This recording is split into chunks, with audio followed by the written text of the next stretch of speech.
জানিয়ে দেব এই মুহূর্তে হাতে পাওয়া সর্বশেষ গুরুত্বপূর্ণ আপডেট বাংলা সংবাদ। শুরুতেই থাকছে শেখ হাসিনার এজেন্টরা ইউনূস সরকারকে সফল হতে দেবে না। হাজার কোটি টাকা পাচার করা হাসিনার এজেন্টরা এখনও প্রশাসনে রয়েছে, তারা ইউনূস সরকারকে সফল হতে দেবে না বলে মন্তব্য করেছেন বিএনপির সিনিয়র যুগ্ম মহাসচিব অ্যাডভোকেট রুহুল কবির রিজভী। এবারে জানাবো আওয়ামী লীগ নেতা হানিফ এবং তার স্ত্রীর ব্যাংক হিসাব স্থগিত। আওয়ামী লীগের যুগ্ম সাধারণ সম্পাদক মাহবুবুল আলম হানিফ এবং তার স্ত্রী ফৌজিয়া আলমের ব্যাংক হিসাব স্থগিত করা হয়েছে।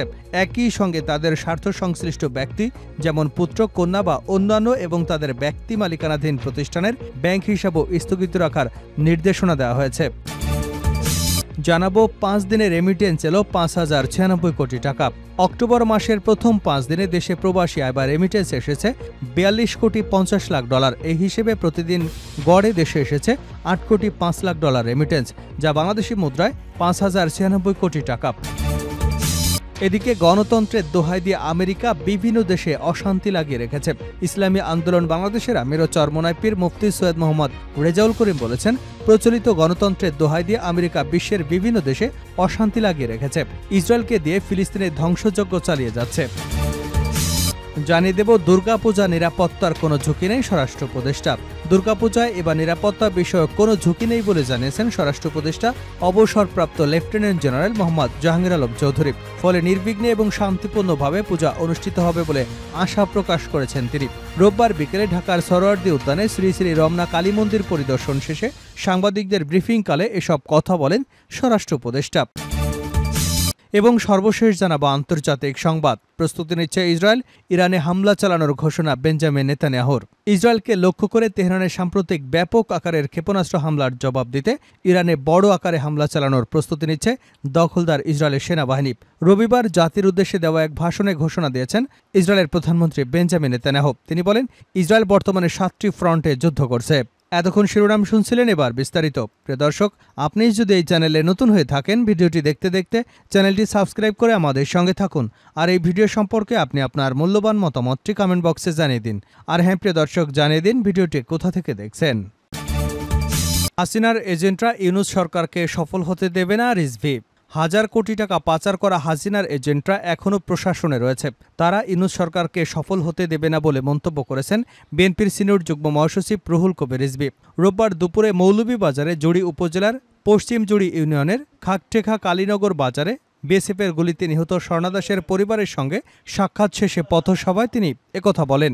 রুহুল কবির রিজভী বলেন, হাজার কোটি টাকা পাচার করা হাসিনার এজেন্টরা এখনও প্রশাসনে রয়েছে, তারা ইউনূস সরকারকে সফল হতে দেবে না। বর্তমান যিনি পররাষ্ট্র মন্ত্রণালয়ের সচিব, তিনি কাতারে রাষ্ট্রদূত ছিলেন। তিনি তখন যারা বিএনপি করত তাদের পাসপোর্ট রিনিউ করতেন না। এই বিতর্কিত রাষ্ট্রদূতের কারণে অনেক বাংলাদেশি দেশে ফিরতে হয়েছে। তিনি তো স্বৈরাচারী শেখ হাসিনার এজেন্ট ছিলেন, কিভাবে তিনি পররাষ্ট্র মন্ত্রণালয়ের সচিব হলেন? এদের মতো স্বৈরাচারী সরকারের এজেন্টরা প্রতিনিয়ত বিতর্কিত করবে। তিনি বলেন, স্বৈরাচার শেখ হাসিনা পতনের পর সীমান্তে লাশের সংখ্যা বেড়েই চলেছে। ভারতের হাতে বানানো তাদের গোলাম শেখ হাসিনা দেশ ছেড়ে পালিয়েছে, তাই ভারতীয় সীমান্তরক্ষী বাহিনী আরও আক্রমণাত্মক হয়েছে। 5ই অগাস্ট জনগণের যে বিপ্লব হয়েছে তার ধারাবাহিকতায় জনগণের আস্থা নিয়ে ডক্টর ইউনূস সরকারে আসেন। আমাদেরও এ সরকারের প্রতি আস্থা আছে, তবে গণতন্ত্রের চর্চাকে সামনে রেখে নতুন নির্বাচন দেওয়া উচিত। নির্বাচন দিতে কেন বিলম্ব করছেন? গণতন্ত্র রক্ষায় অতি দ্রুত নির্বাচন দিতে হবে। তিনি আরও বলেন, ফেলানির মতো সীমান্তে স্বর্ণাদাসকে নির্মমভাবে হত্যা করেছে বিএসএফ। সীমান্তে এই হত্যাকাণ্ড নিয়ে অন্তর্বর্তীকালীন সরকার উদাসীন কেন? কেন আপনারা জোরালো আওয়াজ তুলতে পারছেন না? একটি নিষ্পাপ কিশোরী মেয়েকে হত্যার মতো ধৃষ্টতা যে দেশ দেখাতে পারে, সে দেশকে কেন কড়া প্রতিবাদ জানানো হলো না? ভারতের সীমান্তরক্ষী বাহিনী বিএসএফের সীমান্তে হিন্দু নাকি মুসলিম দেখে গুলি করে না, সীমান্তে তাদের মূল টার্গেটই হল বাংলাদেশি। আওয়ামী লীগ নেতা হানিফ এবং তার স্ত্রীর ব্যাংক হিসাব স্থগিত। আওয়ামী লীগের যুগ্ম সাধারণ সম্পাদক মাহবুবুল আলম হানিফ এবং তার স্ত্রী ফৌজিয়া আলমের ব্যাংক হিসাব স্থগিত করা হয়েছে। একই সঙ্গে তাদের স্বার্থ সংশ্লিষ্ট ব্যক্তি যেমন পুত্র, কন্যা বা অন্যান্য তাদের ব্যক্তি মালিকানাধীন প্রতিষ্ঠানের ব্যাংক হিসাবও স্থগিত রাখার নির্দেশনা দেওয়া হয়েছে। কেন্দ্রীয় ব্যাংকের আর্থিক গোয়েন্দা বিভাগ বাংলাদেশ ফিনান্সিয়াল ইন্টেলিজেন্স ইউনিট রোববার ব্যাংক হিসাব স্থগিতের এই নির্দেশনা দেশের বিভিন্ন ব্যাংক এবং আর্থিক প্রতিষ্ঠানে মানি লন্ডারিং পরিপালন কর্মকর্তাদের কাছে পাঠিয়েছেন। বিএফআইইউ চিঠিতে বলা হয়েছে, উল্লেখিত দুই ব্যক্তি তাদের স্বার্থ সংশ্লিষ্ট ব্যক্তি বা ব্যক্তি মালিকানাধীন প্রতিষ্ঠান প্রতিষ্ঠানের নামে কোনো হিসাব পরিচালিত হয়ে থাকলে সেই হিসাবের লেনদেন 2012 সালের মানি লন্ডারিং প্রতিরোধ আইনের আওতায় 30 দিনের জন্য স্থগিত রাখা এবং তাদের নামে কোনো প্রকার লোন থাকলে এর ব্যবহার 30 দিনের মধ্যে বন্ধ রাখার নির্দেশনা দেওয়া হলো। ব্যাংক হিসাব স্থগিতের চিঠিতে মাহবুবুল আলম হানিফ এবং তার স্ত্রী ফৌজিয়া আলমের জাতীয় পরিচয়পত্রের নম্বর এবং জন্ম তারিখ উল্লেখ করা হয়েছে। মাহবুবুল আলম হানিফ, ফৌজিয়া আলম তাদের স্বার্থ সংশ্লিষ্ট ব্যক্তি ও ব্যক্তি মালিকানাধীন প্রতিষ্ঠানের ব্যাংক হিসাবে লেনদেন স্থগিতের পাশাপাশি তাদের সব হিসাব সংশ্লিষ্ট তথ্য বা দলিল যেমন হিসাব খোলার ফর্ম, কেওয়াইসি, লেনদেনের বিবরণী BFIU এর কাছে পাঠাতে বলা হয়েছে। 5 দিনে রেমিটেন্স এলো 5,096 কোটি টাকা। অক্টোবর মাসের প্রথম 5 দিনে দেশে প্রবাসী আয় বা রেমিটেন্স এসেছে 42 কোটি 50 লাখ ডলার। এই হিসেবে প্রতিদিন গড়ে দেশে এসেছে 8 কোটি 5 লাখ ডলার রেমিটেন্স, যা বাংলাদেশি মুদ্রায় ডলারের রেট 120 টাকা ধরে 5,096 কোটি টাকা। উল্লেখ্য, সেপ্টেম্বরে একই সময় দেশে এসেছিল 41 কোটি 75 লাখ ডলার। সেই হিসেবে চলতি মাসে বেড়েছে প্রবাসীদের রেমিটেন্স প্রবাহ। রোববার এ তথ্য জানিয়েছে বাংলাদেশ ব্যাংক। প্রবাসী বাংলাদেশিদের জন্য সর্ববৃহৎ শ্রমবাজার হল সৌদি আরব। মধ্যপ্রাচ্যের এই দেশটি থেকেই সর্বোচ্চ রেমিটেন্স আসত একটি সময়, কিন্তু গত 2 বছরেরও বেশি প্রবাসী আয় আসছে সংযুক্ত আরব আমিরাত থেকে। রেমিটেন্স আসার ক্ষেত্রে এই মুহূর্তে দ্বিতীয় স্থানে রয়েছে যুক্তরাষ্ট্র, আর সৌদি আরব থেকে আসছে তৃতীয় সর্বোচ্চ।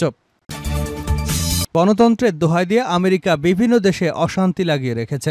ইসলামী আন্দোলন বাংলাদেশের আমির ও চরমনাই পীর মুফতি সৈয়দ মোহাম্মদ রেজাউল করিম বলেছেন, প্রচলিত গণতন্ত্রের দোহাই দিয়ে আমেরিকা বিশ্বের বিভিন্ন দেশে অশান্তি লাগিয়ে রেখেছে। ইসরায়েলকে দিয়ে ফিলিস্তিনে ধ্বংসযজ্ঞ চালাচ্ছে। রোববার বিকেলে কুমিল্লার চান্দিনা উপজেলা সদরের মোকামবাড়ি শাহী ঈদগাহ মাঠে এক গণসমাবেশে প্রধান অতিথির বক্তৃতায় তিনি এসব কথা বলেন। ইসলামী আন্দোলন বাংলাদেশের চান্দিনা উপজেলা শাখার উদ্যোগে গণহত্যার বিচার সহ 4 দফা দাবিতে এ গণসমাবেশের আয়োজন করা হয়। ইসলামী দলগুলোর ঐক্যের বিষয় তিনি বলেন, ঐক্যের ডাক এসেছে। আমরা চাই ইসলামী দলগুলোর একটি মাত্র বাক্স থাকুক, সবাই ঐক্যবদ্ধ হয়ে ইসলামের শাসন কায়েম করতে হবে। তিনি আরও বলেন, ভারতের মুসলমানরা তাদের ধর্মীয় নিয়মকানুন পালন করতে পারে না।